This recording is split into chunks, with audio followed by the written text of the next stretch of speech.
Hello and welcome back to a new video. Today we're looking at the UK Navy, okay? 17 Russian fighter jets swarm HMS Duncan. Me, I'm a former British Army soldier, so I wasn't part of the Navy. I haven't worked with the Navy. I've only been on their camps a few times. So I'm really interested to see how they respond and react to this and what is the outcome. So it'd be really interesting. Like I said, it's an insight for me because I've never actually worked with Navy, being in former British Army. So let's get into it. Hope you enjoy it. Really appreciate if you could give us a thumbs up and subscribe. It really supports and helps the channel and pushes this video. Let's get into it. 277, stop back, 277! Inbound flanker now 10 miles, 500 feet. With the speedboat still in the water, a plane suddenly appears on Duncan's radar. It might be Russian. Our long-range radars are picking up air contact. The air team are trying to work out what type of aircraft that contact is and whether or not that contact poses any threat. So that's obviously essential. The first thing you need to do is figure out what the contact is. Is it allies or is it enemy? You don't want to be responding in the wrong way and causing a war when there's no need to. Or any blue on blue. Each shout means another plane has been detected. So that's 3, 4. Got a third suspect 3637. They're not conforming to air agents based on their movement. They're definitely military. Assumption is that they are Russian, because they're coming from Russian airspace and from a Russian point of origin. Russian fighter. Yep, so you would most probably be able to tell if it is sort of a commercial plane or non-military. Normally within airspace, I know a little bit about airspace, you have sort of flying lanes, different lanes, and then flying at a certain altitude. And in that way, obviously stops any sort of crashes within the air. A lot of military planes will more than likely fly out of that, especially when they're doing training or they're trying to do a bit of show of force or they're going to attack the enemy. Are taking off from Crimea. So And they're heading Crimea, okay. straight for Duncan. HMS Duncan is just 30 miles off the coast of Crimea, and Russian jets are swarming all over the ship. Look at that. Can you imagine just being on that ship, mate? This is possibly you're a young, lady, lad, and it's your first deployment, or you might have a little bit more experience. It's still going to be pretty terrifying to have this many sort of fighter jets, planes swarming, circling your position, posing some sort of possible threat. Numerous flankers and defences now generally transiting north and into territorial airspace. Green 170, about to pass overhead. So I mean, they're passing overhead. Look, there you go. Force passing about 200-300 feet height. 2 or 3 more aircraft more to the east. But the crew need to find out why. Are they here to attack or intimidate? Chances of attacking, Putin is very rarely going to try and start a war. I believe he likes to obviously show a bit of threat, show of force, and intimidate you and show you what he's got. But there's always that chance that they could attack. So you've always got to have that on your mind and you've got to be prepared for that. But as a commander, this is a big call you've got to make. A mix of different types of fighters And fighter bombers. bombers. Looks like it's the Russians defending Crimea. Yeah. They might think you're there threatening them.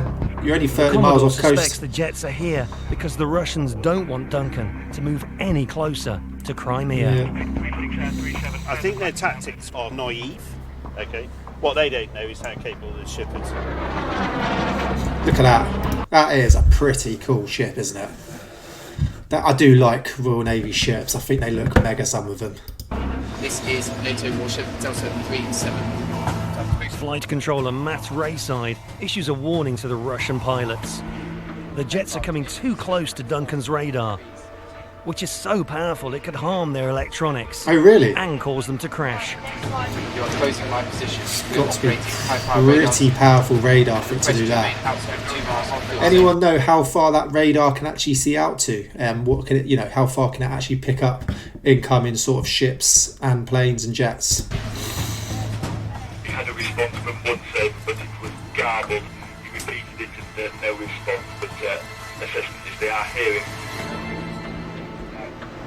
So what we're doing at the moment is tracking them, reading the appropriate approach warnings with regards to our high-pound radar, and making sure that they understand that we're able to track the whole thing and monitor it. See, that's a very good way of doing it. Obviously, you don't want to show too much of a threat because, like I said, you don't want someone to initiate something that doesn't need to be initiated, but you do need to make them aware that they can see you, they are tracking you, and they do have the capability to obviously engage if need be, but they also want to make sure that a plane doesn't fall out of the sky because of their radars. You need to make sure obviously that the radars are high powered, because then that can also be sort of seen as aggression, and we don't want that.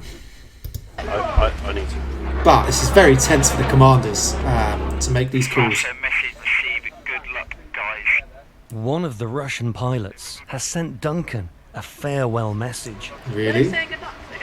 I imagine the good luck was post their display of air power, saying good luck in the future, or good luck defeating us with this many aircraft airborne. So They had 17 aircraft. We've got 48 missiles. So I think we're going to win that one. Very useful. 48 missiles is what they hold. Okay, that's pretty impressive. Right, Duncan. How many can they fire? Anyone know at once? I'm guessing they obviously can launch them pretty simultaneously by the sounds of it. They seem very, very confident, HMS Duncan. So An amazing job there. You are probably the only maritime asset that has seen a raid of that magnitude in the last 25 years.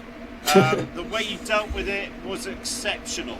I do have to say, watching them, they did seem very professional. They all remained calm and did the jobs that they should be doing. So that was very impressive. Very well done. Be ready for them to come back. Last and best. Thanks very much.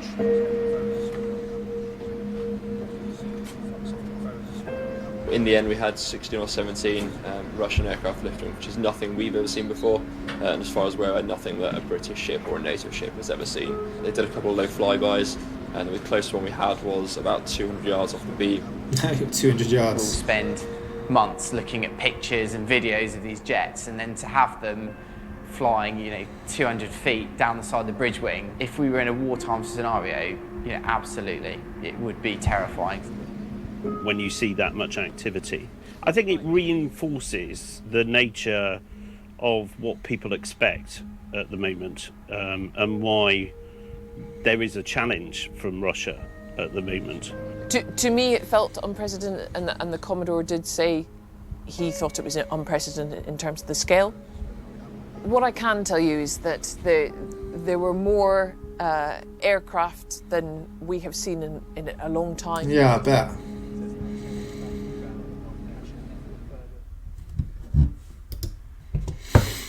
Yeah, you've got to, like I said, for the young ones or the new ones, sort of on their first deployment possibly, then that's got to be quite nerve-wracking, quite scary, even if you're not in a full wartime situation, but anything can change just like that. So you've got to be very careful in what you do and how you respond. I think the commanders and everyone there in the video reacted and acted very calmly and professionally, and it just shows, the professionalism of the Royal Navy. So very impressive, and it's quite, it does show obviously that the power and the threat capability that the Russians can also provide. They may not completely win, they might not have that full assets, but it's still a threat towards that ship, and we don't want to lose anyone at all. But they are showing that force, showing that power. They do like to do that, to say, look, we are here, stay away. This is the capabilities that we do have, and we are willing to use them if necessary.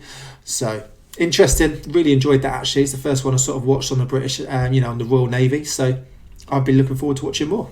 Cheers, thank you.